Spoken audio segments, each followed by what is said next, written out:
बात 2018 की है। राजस्थान के जैसलमेर में इंटरनेशनल बाइक रेस का आयोजन होने जा रहा था। इस रेस में भाग लेने के लिए देश दुनिया के जाने माने रेसर आ रहे थे। भाग लेने वाले रेसर में अजबाक मोन नाम का भी एक इंटरनेशनल लेवल का बाइकर आया हुआ था। तब अजबाक मोन की गिनती देश के टॉप 10 बाइकर्स में की जाती थी। माना जा रहा था कि ये रेस भी अजबाक मोन जीत सकते हैं, मगर रेस शुरू होने के चंद दिनों पहले अजबाक मोन प्रैक्टिस के लिए रेसिंग ट्रैक पर जाते हैं और अचानक से गायब हो जाते हैं। मामला पुलिस तक पहुंचता है और फिर जो खुलासे होने शुरू होते हैं वो यकीन से परे होते हैं। अजबाक मोन के साथ इतना बड़ा धोखा हुआ था कि उसकी कल्पना कभी उसने भी नहीं की थी। सब कुछ इतनी परफेक्ट प्लानिंग के साथ अंजाम दिया गया था कि पुलिस ने भी पूरी घटना को नेचुरल मान लिया था। मगर बाद में जब एक ईमानदार पुलिस वाले की वजह से केस की फाइल दोबारा खुली तो सच्चाई जानकर हर किसी के पैरों तले जमीन खिसक गई। तो आखिर अजबाक मोन के गायब होने के पीछे की पूरी कहानी क्या थी? आगे क्या कुछ खुलासा हुआ? इस साजिश को किसने अंजाम दिया था और मामले का खुलासा कैसे हुआ? जानने के लिए इस वीडियो में अंत तक जरूर बने रहें। इस पूरे मामले में पुलिस ने जिस ईमानदारी से काम किया था, सुनकर आप भी उन्हें सैल्यूट करने पर मजबूर हो जाएंगे। तो वीडियो में अंत तक जरूर बने रहिए। आगे बढ़ने से पहले अगर आपने अब तक क्राइम की कहानी चैनल को सब्सक्राइब नहीं किया है तो जल्दी से चैनल को सब्सक्राइब कर दीजिए। तो चलिए अब कहानी शुरू करते हैं। 2018 के अगस्त महीने में राजस्थान के जैसलमेर के रेगिस्तान में इंटरनेशनल लेवल का बाइक रेस आयोजित होने जा रहा था। ये रेस इंडिया बाजा मोटर स्पोर्ट्स रैली के नाम से आयोजित हो रहा था। बाइक रेसर के लिए ये इवेंट बहुत ज्यादा इंपॉर्टेंट था, क्योंकि इसके विनर को साउथ अमेरिका में आयोजित होने वाले रेस में सीधे एंट्री मिलती। इसलिए दुनिया के सभी जाने माने रेसर इस इवेंट में भाग लेने के लिए जैसलमेर पहुंच चुके थे। भाग लेने वाले लोगों में अजबाक मोन नाम का भी एक रेसर शामिल था। अजबाक मोन मूल रूप से केरल के कन्नूर जिले के रहने वाले थे। पढ़ाई लिखाई बेंगलुरु से ही पूरी करने के बाद रोजगार की तलाश में अजबाक मोन यूएई चले जाते हैं और वहीं के एक बड़े बैंक में अच्छी खासी नौकरी भी हासिल कर लेते हैं। अजबाक मोन जॉब से अच्छा खासा पैसा कमा रहे थे, मगर उनका दिल बाइक से ही लगा रहता था। इसलिए वो जॉब छोड़कर वापस भारत आते हैं और बेंगलुरु को अपना ठिकाना बनाते हैं। यहीं कुछ समय तक आईटी कंपनी में जॉब करते हुए अजबाक मोन की मुलाकात सुमेरा परवेज नाम की एक लड़की से होती है। पहले इन दोनों में दोस्ती होती है और यही दोस्ती फिर प्यार में बदल जाती है और कुछ समय बाद दोनों शादी भी कर लेते हैं। सुमेरा को भी बाइक का काफी शौक था और वो भी अपने पति अजबाक मोन के साथ अक्सर बाइक पर साथ में सफर पर आया जाया करती थी। समय के साथ अजबाक मोन का रुझान शौकिया बाइकिंग से बढ़कर अब प्रोफेशनल बाइकिंग की तरफ होने लगता है और वो बजाबते अपनी एक टीम बनाने पर काम करने लगते हैं और कुछ समय बाद 5 दोस्तों के साथ मिलकर अपनी एक प्रोफेशनल टीम बनाते हैं और दुनिया के अलग अलग देशों में आयोजित होने वाली बाइक रेस में भाग लेने लगते हैं। देखते ही देखते अजबाक मोन भारत के टॉप 10 बाइक रेसर में भी शामिल हो जाते हैं। 2018 में जैसलमेर में बाइक रेस में भाग लेने के लिए भी वो अपने 5 दोस्तों के साथ जैसलमेर आ जाते हैं। अजबाक मोन की टीम में इनके अलावा 4 लोग और थे। इसमें 2 दूसरे देश के थे, जबकि चौथे का नाम संजय कुमार तथा 5वें का नाम विश्वास एसडी था। पूरी तैयारी के बाद अजबाक मोन फाइनली रेस में भाग लेने के लिए जैसलमेर पहुंच जाते हैं और रेस शुरू होने से कुछ दिन पहले यानी 15 अगस्त 2018 को अपने दोस्तों के साथ रेसिंग ट्रैक का मुआयना करने के लिए जाते हैं। जब ये सभी रेसिंग ट्रैक देखने गए हुए थे, तभी अजबाक मोन के साथ मौजूद उसका दोस्त कहता है कि क्यों ना हम लोग फाइनल रेस में शामिल होने से पहले एक प्रैक्टिस रेस पर चलें। अजबाक मोन को ये आइडिया पसंद आता है और तय होता है कि 16 अगस्त 2018 को ये 5 दोस्त एक साथ प्रैक्टिस रेस पर जाएंगे। प्रैक्टिस रेस पर जाने के लिए भी इस रेस के आयोजकों से परमिशन लेने की जरूरत होती है, मगर ये लोग बिना परमिशन के ही प्रैक्टिस के लिए जाने का मन बना लेते हैं और फाइनली 16 अगस्त को अजबाक मोन और उसके सभी दोस्त प्रैक्टिस के लिए निकल जाते हैं। जब ये सभी रेस पर जाते हैं तो इनके 2 रेसर एक दूसरी ट्रैक पकड़ लेते हैं, जबकि अजबाक मोन, संजय तथा विश्वास एक अलग ट्रैक पर निकल जाते हैं। तय शेड्यूल के मुताबिक इन लोगों को कुछ समय बाद वापस अपने अपने कैंप में वापस आना था। प्लान के मुताबिक ही 2 रेसर कैंप में वापस आ जाते हैं, मगर अजबाक मोन, संजय तथा विश्वास काफी देर तक वापस नहीं आते हैं।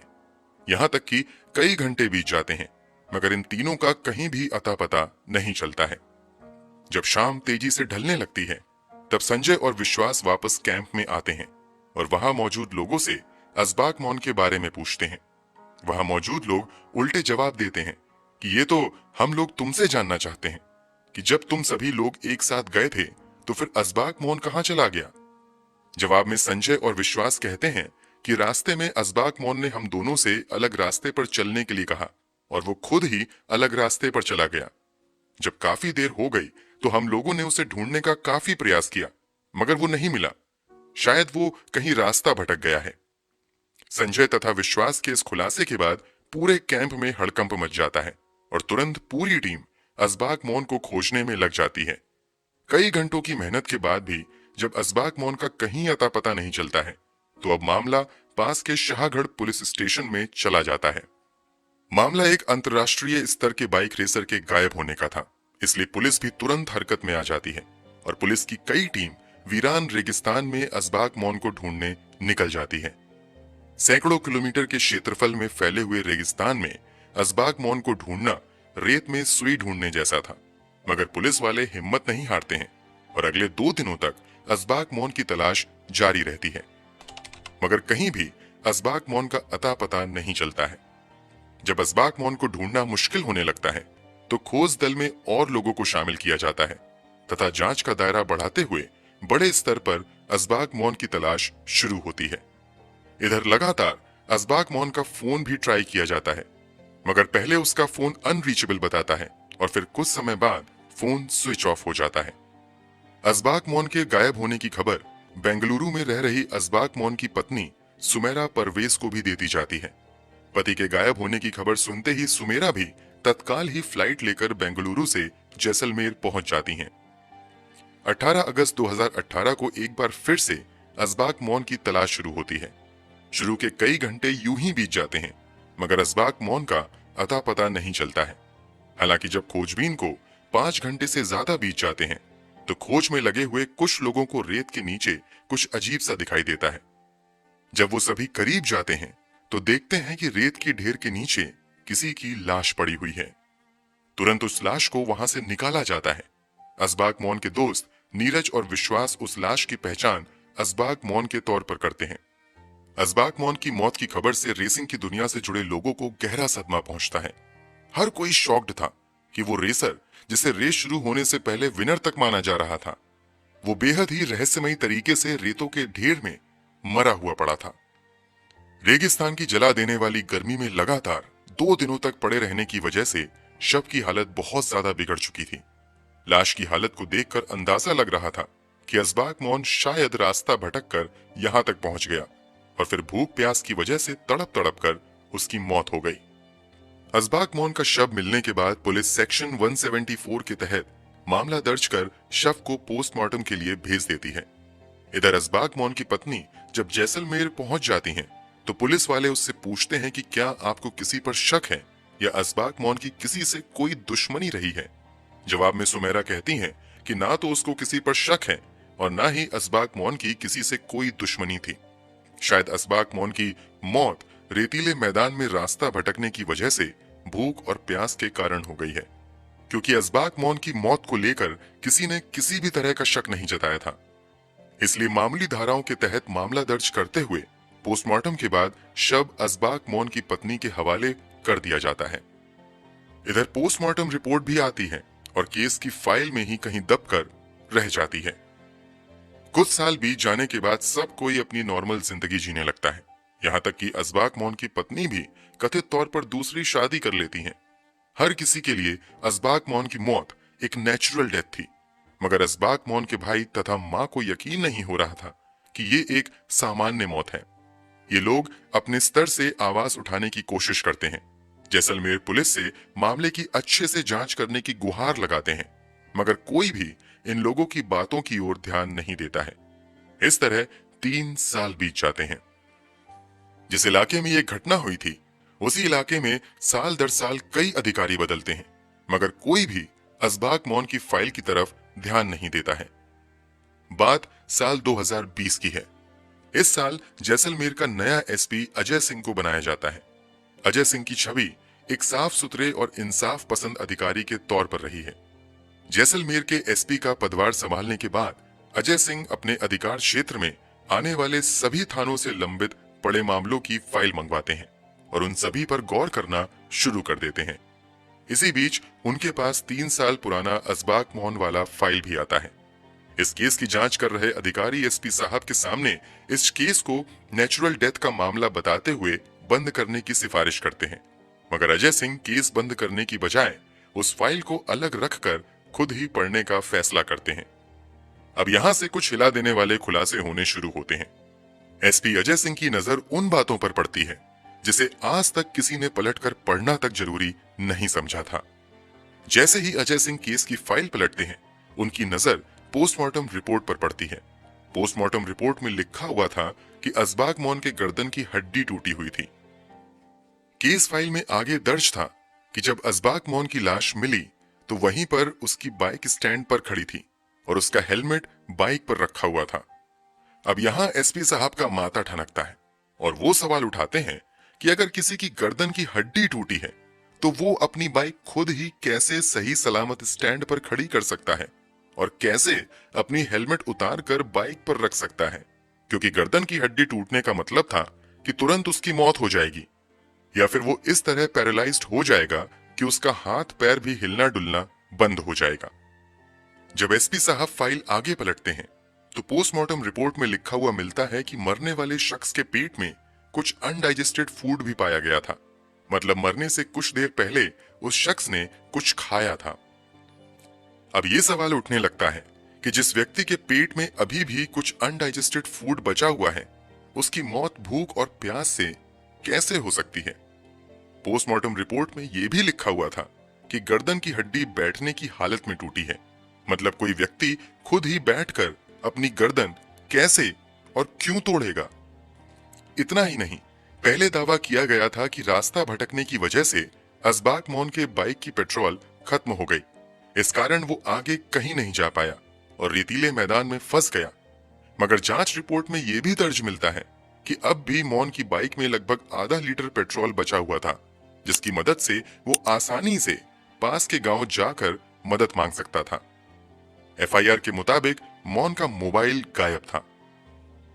स्टैंड पर खड़ी हुई बाइक, बाइक पर रखा हुआ सही सलामत हेलमेट, पेट में बचा हुआ अनडाइजेस्टेड फूड, गाड़ी में मौजूद पेट्रोल, सिटिंग पोजीशन में टूटी हुई गर्दन की हड्डी अब चीख चीख कर इशारा करने लगी थी कि असबाक मोहन की मौत कोई नेचुरल डेथ नहीं बल्कि पूरी प्लानिंग के साथ की गई हत्या है। पूरी फाइल की गहराई से जांच करने के बाद एसपी अजय सिंह तत्काल ही इस केस की जांच फिर से शुरू करने का आदेश देते हैं। इस केस की जांच का जिम्मा डीएसपी भवानी सिंह को दिया जाता है। जांच शुरू होते ही सबसे पहले असबाक के साथ उस दिन रेस पर गए हुए उसके दोस्त संजय और विश्वास को पूछताछ के लिए जैसलमेर आने के लिए नोटिस जारी किया जाता है। इसके अलावा असबाक मोहन की पत्नी सुमेरा परवेज को भी नोटिस जारी किया जाता है। उम्मीद की जा रही थी कि नोटिस मिलते ही ये सभी पूछताछ के लिए पुलिस के पास हाजिर होंगे, मगर कोई भी जांच के लिए नहीं आता है, बल्कि तीनों लापता हो जाते हैं। जब ये लोग जांच में सहयोग करने के लिए हाजिर नहीं होते हैं तो पुलिस वाले असबाक मोहन की मां तथा भाई की शिकायत पर इन असबाक मोहन की पत्नी सुमेरा, दोस्त संजय तथा विश्वास के खिलाफ असबाक मोहन की हत्या का मामला दर्ज कर लिया जाता है। हत्या की धाराओं के तहत ये मामला राजस्थान के जैसलमेर के शाहगढ़ पुलिस स्टेशन में दर्ज किया गया था।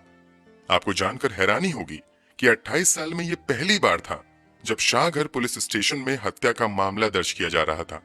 इस थाने में आखिरी बार हत्या का मामला 1993 में दर्ज किया गया था।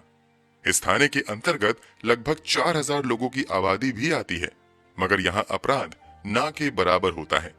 यही वजह है कि इस थाने में जो बैरक कई वर्षों पहले बनाए गए थे, उसमें आज तक किसी को बंद करने तक की भी नौबत नहीं आई है। खैर, वापस केस पर चलते हैं। हत्या की धाराओं के तहत मामला दर्ज होने के बाद 7 पुलिस वालों की एक टीम बनाई जाती है और संजय तथा विश्वास की गिरफ्तारी के लिए उन्हें बेंगलुरु भेजा जाता है। कुछ दिनों तक तो ये लोग पुलिस वालों के साथ लुका छिपी का खेल खेलते रहते हैं, मगर फाइनली पुलिस कुछ दिनों की मेहनत के बाद संजय तथा विश्वास को गिरफ्तार करके जैसलमेर ले आती है। पहले तो ये दोनों किसी भी तरीके से असबाक मौन के गायब होने तथा उसके मरने में अपना हाथ होने से इनकार करते हैं, मगर जब पुलिस वाले सख्ती से पूछताछ करते हैं तो एक दिल दहला देने वाली सच्चाई से पर्दा उठता है। संजय और विश्वास पुलिस पूछताछ में खुलासा करते हैं कि असबाक मौन की पत्नी ने ही असबाक मौन को मारने का कॉन्ट्रैक्ट इन दोनों को दिया था। इसकी वजह यह थी कि असबाक मौन तो अपनी पत्नी से सच्चा प्यार करता था, मगर उसकी पत्नी की नजर सिर्फ असबाक मौन की दौलत पर थी। सुमेरा का पहले कहीं और अफेयर चल रहा था। इसके बावजूद उसने दौलत के लिए असबाक मौन से शादी कर ली और फिर उसकी दौलत को हड़पने के लिए अलग अलग चालें चलती रहीं। यहां तक कि इस बात को लेकर दोनों में कई बार झगड़ा भी हुआ था। पुलिस वाले जब इस एंगल से जांच करते हैं तो पता चलता है कि सच में असबाक मौन की मौत के कुछ दिन बाद ही उसके अकाउंट से 1 करोड़ रुपए भी निकाले गए थे। ये दोनों पुलिस जांच में खुलासा करते हैं कि इन दोनों ने जानबूझकर 2 अन्य रेसर को दूसरे ट्रैक पर भेज दिया, जबकि खुद ये दोनों असबाक मौन को लेकर काफी दूर चले गए और फिर वहां ले जाकर बड़ी सफाई के साथ उसकी गर्दन पर वार करके गर्दन की हड्डी तोड़ दी, जिससे उसकी मौत भी हो गई और किसी को उन पर शक भी नहीं हुआ। असबाक की मौत के बाद संजय तथा विश्वास ने सोशल मीडिया पर असबाक को याद करते हुए तथा उसकी मौत पर दुख जताते हुए लंबा चौड़ा पोस्ट भी किया था। खुलासे के मुताबिक असबाक मौन की हत्या के बाद संजय उसका मोबाइल चुरा लेता है और फिर असबाक मौन के व्हाट्सएप से ग्रुप में जानबूझकर एक मैसेज करता है कि मैं फंस गया हूं और ऐसा लग रहा है कि मेरा अंत करीब आ गया है। ये मैसेज करने के बाद संजय असबाक मौन का मोबाइल भी गायब कर देता है। जांच में यह भी खुलासा होता है कि कुछ महीने पहले ही किसी बात को लेकर संजय तथा असबाक की साथ में लड़ाई हो गई थी और संजय उस लड़ाई के बाद असबाक की रेसिंग टीम से भी अलग हो गया था, मगर सुमेरा ने संजय को असबाक मौन को खत्म करने का प्लान समझाया। इसी के बाद साजिश के तहत संजय पहले तो असबाक की टीम में फिर से शामिल हुआ और मौका मिलते ही असबाक मौन की हत्या कर दी। जांच में खुलासा होता है कि इन दोनों के अलावा इस पूरे प्लान में नीरज और संतोष नाम के भी दोस्त शामिल थे। इस तरह पुलिस इस पूरे खुलासे के बाद असबाक मौन की पत्नी समेत कुल 5 लोगों पर असबाक मौन की हत्या की साजिश रचने तथा हत्या को अंजाम देने का मामला दर्ज करते हुए जांच आगे बढ़ाती है। अब पुलिस असबाक मौन की पत्नी सुमेरा परवेज की तलाश में लग जाती है। काफी कोशिशों के बाद सुमेरा का कहीं भी अता पता नहीं चलता है। अंत में पुलिस सुमेरा के खिलाफ लुकआउट नोटिस भी जारी करवा देती है ताकि ये लोग विदेश न भाग जाएं। पुलिस की कई टीम लगातार सुमेरा को ट्रेस करने की कोशिश कर रही थी। यहां तक कि अब जांच में साइबर पुलिस को भी शामिल कर लिया गया था, मगर सुमेरा इतनी शातिर थी कि वो लगातार अपना सिम बदल रही थी। इस कारण उसे ट्रेस करना भी काफी मुश्किल हो रहा था। इसी जांच पड़ताल के क्रम में कई महीने बीत जाते हैं, मगर पुलिस वाले अपनी हिम्मत नहीं हारते हैं और लगातार सुमेरा की तलाश में लगे रहते हैं। इसी जांच के क्रम में एक दिन पुलिस वालों को कहीं से एक नंबर हाथ लगता है। इसके बारे में दावा किया जाता है कि ये नंबर वैसे तो सोहेल के नाम पर है, मगर यही नंबर सुमेरा यूज कर रही है। अब पुलिस उस नंबर को ट्रेस करना शुरू कर देती है और गुपचुप तरीके से साइबर सेल एक्सपर्ट की एक टीम 9 मई 2020 को बेंगलुरु के लिए निकल जाती है और 2 दिनों तक उस नंबर पर नजर बनाए रखती है। जब पुलिस वाले ये कंफर्म कर लेते हैं कि ये नंबर सच में सुमेरा ही यूज कर रही है, तो फाइनली लोकेशन ट्रेस करने के बाद पुलिस की टीम बेंगलुरु के संजय नगर थाने के अंतर्गत आने वाले एरिया में जाती है और एक अपार्टमेंट में पहुंचकर दरवाजा नॉक करती है। दरवाजा नॉक करते ही एक लड़का गेट खोलता है। पुलिस वाले अंदर दाखिल होते हैं तो देखते हैं कि सुमेरा बड़े आराम से कपड़े आयरन कर रही थी। पुलिस तत्काल ही सुमेरा को गिरफ्तार करके 13 मई 2020 को जैसलमेर लेकर आ जाती है और उससे भी पूछताछ का सिलसिला शुरू हो जाता है। पहले तो सुमेरा किसी भी तरीके से पति की हत्या में शामिल होने से इनकार करती हैं, मगर पुलिस की सख्ती के आगे सुमेरा की सारी चालाकी फीकी पड़ जाती है और सुमेरा अपना जुर्म कबूल कर लेती हैं। इस तरह 3 साल तक जो केस पुलिस फाइल में यूं ही दबा हुआ था, एक ईमानदार पुलिस वाले के आते ही चैन की नींद सो रहे कातिल सलाखों के पीछे पहुंच गए। दावा किया जाता है कि इस केस की जांच को रोकने के लिए आरोपियों ने अपनी पूरी पहुंच पैरवी का इस्तेमाल किया था। यहां तक कि इस केस की जांच में शामिल अधिकारियों को 50 लाख रुपए तक की घूस की पेशकश की गई थी। मगर पुलिस वालों ने किसी भी तरीके का घूस लेने से मना कर दिया था। दोस्तों, वैसे तो आरोपियों को सजा देने का काम अदालतों का है, मगर आपके अनुसार असबाक मौन के कातिलों को क्या सजा मिलनी चाहिए? कमेंट बॉक्स में जरूर बताएं। अगर आपको हमारी मेहनत पसंद आई हो तो इस वीडियो को लाइक करते हुए शेयर भी करें। धन्यवाद।